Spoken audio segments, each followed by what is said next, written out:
എല്ലാ നിലക്കുള്ള കഷ്ടപ്പെട്ടിട്ടാണ് ആണുങ്ങൾ സ്വന്തം ഒരു കുടുംബത്തെ പോറ്റാൻ വേണ്ടി അധ്വാനിക്കുന്നത്. രാവിലെ എണീച്ച് അവൻ ജോലിയിലേക്ക് പോകുന്നു. രാത്രിയാകുമ്പോഴായിരിക്കും ചിലപ്പോൾ വീട്ടിലേക്ക് കടന്നു വരുന്നത്. സ്വല്പം വർക്ക് കിട്ടുന്നു. ആ വർക്ക് കിട്ടിയാൽ കിട്ടി, ഇല്ലെങ്കിലില്ല. പിറ്റേന്ന് രാവിലെ എണീച്ച് അവൻ ഡ്യൂട്ടിയിലേക്ക് പോകണം.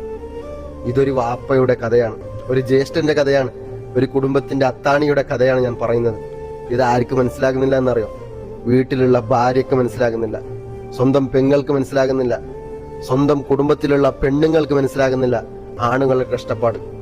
അവർ അട്ടഹസിച്ച് ഉല്ലഹസിച്ച് രസിച്ച് ജീവിക്കുന്ന ഒരു തലമുറയായിട്ട് പോയിക്കൊണ്ടിരിക്കുകയാണ്. വാപ്പക്കാണെങ്കിലോ ജ്യേഷ്ഠൻക്കാണെങ്കിലോ ഭർത്താവിനാണെങ്കിലോ ഒരു അക്ഷരം മിണ്ടാൻ പറ്റാത്ത വിധത്തിലാണ്. കാരണം അത്രയ്ക്കും വിഷമത്തിലായിരിക്കുകയാണ് ഓരോ മനുഷ്യർ, ഓരോ ആണുങ്ങളും ചെയ്യുന്ന ഓരോ ജീവിതവും. ഈ കാര്യം പറയാൻ കാരണം, നിങ്ങൾ ഈ മൊബൈൽ ഫോൺ ഒന്ന് കണ്ടു നോക്കൂ. ഈ അടുത്ത് എൻ്റെ അടുത്ത് ഒരാൾ വന്നിട്ട് പറഞ്ഞു, ഉസ്താദേ എൻ്റെ ഭാര്യക്ക് ഐഫോൺ വേണത്രേ.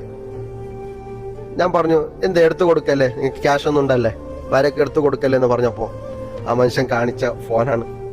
അതിന് ഞാൻ അവിടെ നിന്ന് വീഡിയോ എടുത്ത് നിങ്ങളുടെ മുമ്പിൽ കാണിക്കണമെന്നാണ് എൻ്റെ ഉദ്ദേശം. കാരണം ഓരോ ഭാര്യമാരും സ്വന്തം ഭർത്താക്കന്മാരെ നിങ്ങൾ കണ്ടറിയണം, മനസ്സിലാക്കണം. ഓരോ ജ്യേഷ്ഠന്മാരുടെ കഷ്ടപ്പാടുകൾ നിങ്ങൾ മനസ്സിലാക്കണം. ഒരു വാപ്പയുടെയും കഷ്ടങ്ങൾ നിങ്ങൾ മനസ്സിലാക്കണം. ഇല്ലാത്ത കാലത്തോളം കുടുംബത്തിൽ ഐശ്വര്യം കുറഞ്ഞു പോകാൻ സാധ്യത കൂടുതലാണ്. ഈ മൊബൈലിനെ കണ്ടാൽ മതി നിങ്ങൾക്കൊരു കുടുംബത്തിന്റെ അത്താണിയായിട്ട് ഓരോ ആണുങ്ങളും എത്രയാണ് അധ്വാനിച്ച് കഷ്ടപ്പെട്ട് ജീവിക്കുന്നതെന്ന് ഈ മൊബൈലാണ് നമുക്ക് ഏറ്റവും വലിയ ഉദാഹരണമായി വെക്കാൻ കഴിയുന്നത്.